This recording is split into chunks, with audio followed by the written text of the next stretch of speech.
آج بہت اہم اجلاس OIC کا، اس کے ساتھ ساتھ سیکیورٹی کاؤنسل کا اجلاس بھی ہونے جا رہا ہے۔ ورچوئل اجلاس جو کہ OIC کا ہے وہ ہو چکا ہے اور ابھی میرا خیال ہے جاری بھی ہے۔ اس سے شاہ محمود قریشی نے بھی خطاب کیا اور ان کی جانب سے کہا گیا کہ OIC اسرائیلی جارحیت رکوانے کے لیے ہر ممکن اقدام کرے۔ اسرائیل کے فلسطینیوں پر حملے عالمی قوانین اور انسانی حقوق کی سنگین خلاف ورزی ہیں۔ مذمت کی گئی مسجد اقصیٰ پر حملے کی اور اسرائیلی مظالم کے حوالے سے ہم ظلم کے خلاف فلسطینیوں کی جدوجہد کا سلام پیش کرتے ہیں۔ وزیر خارجہ کی جانب سے یہ کہا گیا ہے اور دو ریاستی اس کا حل ہونا چاہیے جو کہ بہت ضروری ہے، اس پر زور دیا جا رہا ہے۔ آج یہ اجلاس جن سے یہ امید کی جا رہی ہے کہ کچھ پریکٹیکلی، کچھ کنکریٹ، کچھ نکل کر سالڈ سامنے آئے گا تاکہ اس مسئلے کے حل کی طرف جائیں۔ بہت ظلم ہو رہا ہے فلسطینیوں پر، نہتے فلسطینیوں پر، اور وہاں پر قیامت کا سماں ہے کہ دل خون کی آنسو رو رہا ہے۔ جو سوشل میڈیا پہ ویڈیوز ہم دیکھ رہے ہیں، چھوٹے چھوٹے بچے اتنے جذباتی ہیں کہ آپ ان کو دیکھ کر آپ کی آنکھیں اشکبار ہو جائیں گی کہ یہ ظلم رکنا چاہیے۔ سب سے پہلے میں چاہوں گی کہ اسی سے شروعات کی جائے۔ نذیر لغاری صاحب، میرا پہلا سوال آپ سے یہ ہے کہ آج کا یہ اجلاس جو کہ ورچوئل تھا، سعودی عرب نے میزبانی کی ہے، آپ کو کیا لگ رہا ہے؟ آج یونائٹڈ نیشن سے بس سٹیٹمنٹ کی حد تک ہی کچھ آئے گا نکل کر، یا پھر کچھ ٹھوس بھی آئے گا؟ کم از کم یہاں اتنا تو ہوا کہ ایک ورچوئل اجلاس ہی سے ہوا ہے۔ اس دکھ بھرے جو واقعات ہو رہے ہیں، بہت دردناک واقعات ہو رہے ہیں، اور فلسطینیوں پر جس طرح کے مظالم ہو رہے ہیں اور جس طرح سے ظلم کے پہاڑ توڑے جا رہے ہیں، اس پر کوئی آواز تو اٹھی۔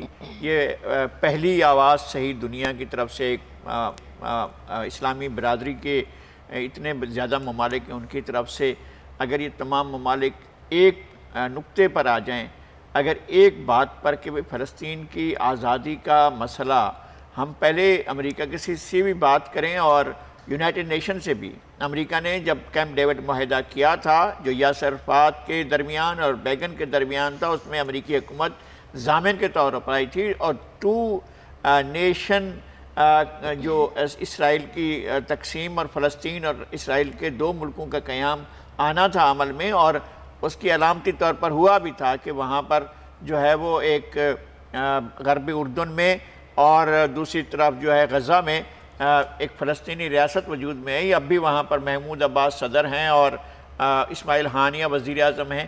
اس صورتحال کے ہوتے ہوئے اسرائیل جو ہر تھوڑے عرصے کے بعد بے پناہ انتہائی ظالمانہ جارحانہ اقدامات کرتا ہے، اس کو روکنے کی کوئی صورت نہیں ہے۔ یا تو اسلامی برادری جمع ہو رہی تھی، اتنے بڑے ممالک مل کر کوئی فوج بنانے جا رہے تھے، اور انہوں نے تو یہ ساری تیاریاں بھی کر لی تھیں، تو یہ کس لیے تھیں؟ کیا ایک دوسرے کو مارنے کے لیے تھیں، یا اس جیسے جو جرائم ہو رہے ہیں فلسطین میں ان کو روکنے کے لیے تھا؟ تو میرے خیال میں ایک تو اسلامی برادری کو خود آگے آنا چاہیے، خاص طور پر بڑا کردار ہے پاکستان کا، کردار بہت بڑا، ایران کا کردار بہت بڑا ہے، اور اس کے ساتھ ساتھ ترکی کا جو کردار ہوگا وہ بہت اہم ہوگا، سعودی عرب کا کردار بہت اہم ہوگا، مصر ہمیشہ سے اور شام ہمیشہ سے جو ہیں وہ اس مسئلے پر پیش رہے ہیں، اور خلیجی ریاستیں جو ہیں ان کو آگے آنا چاہیے۔ یہ جو تعلقات قائم کرنے کے سلسلے میں آگے بڑھ کر جو ہے ان کے ساتھ تعلقات قائم کر رہے تھے، وہ بھی تو آخر آئیں نہ بات کریں اسرائیل کے ساتھ۔ کہ لغاری صاحب، اس میں جو بار بار یہ بات ہو رہی ہے وہ یہ ہو رہی ہے کہ بہت سے مسلم ممالک اس پر خاموشی ساتھ کے بیٹھے ہوئے ہیں، اور عرب ورلڈ سے بھی جو جس طریقے سے آفیشلز کی سٹیٹمنٹس آنی چاہیے تھیں یا پھر احتجاج اس طرح ہونا چاہیے تھا، وہ نہیں ہے۔ تو یہ کیا ان کی اپنی کیلکولیشن ہے، ان کے اپنے مفادات ہیں؟ OIC کا وہ کردار جو کہ ہونا چاہیے تھا، جس مقصد کے لیے اس کو بنایا گیا، وہ کیوں نہیں اس طرح فعال رہا کہ نوبت یہاں تک آتی ہی نا؟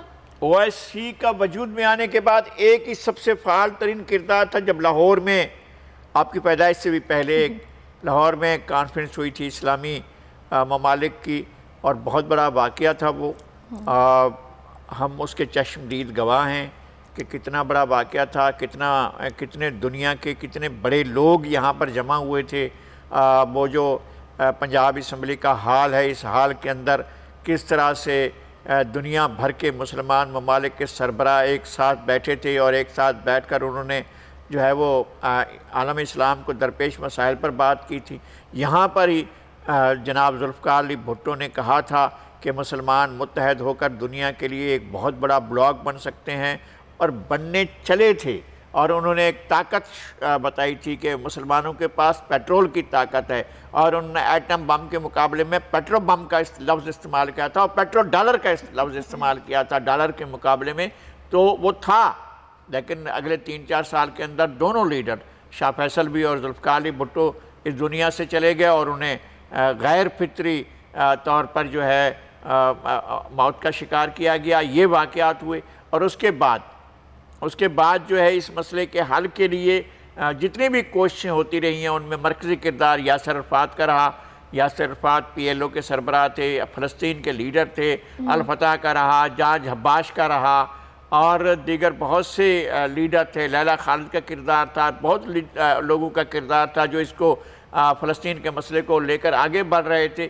اب جب کہ فلسطین کی ایک اتھارٹی قائم ہو چکی ہے، اسی کو مملکت کا درجہ دیا جائے اور تمام اسلامی ممالک لے لیں ذمہ کہ ہم خرچہ دیں گے، ہم ڈیفنس اچھا، کریں گے۔ میں آپ سے اس پر بھی بات کروں گی کہ حکومت جو اس حوالے سے ایفرٹس کر رہی ہے اس کو آپ کس طرح دیکھ رہے ہیں، اور کیوں ساری صورتحال میں اپوزیشن کا وہی کردار ہے کہ بھئی جس طرح انہوں نے کشمیر کا معاملہ اندر ہی ٹیبل ایک ڈیل کر لی ہے، یہ کیا بات کریں گے؟ سوائے مذمت کرنے سے یا ٹویٹ کر دینے سے بات نہیں بنے گی۔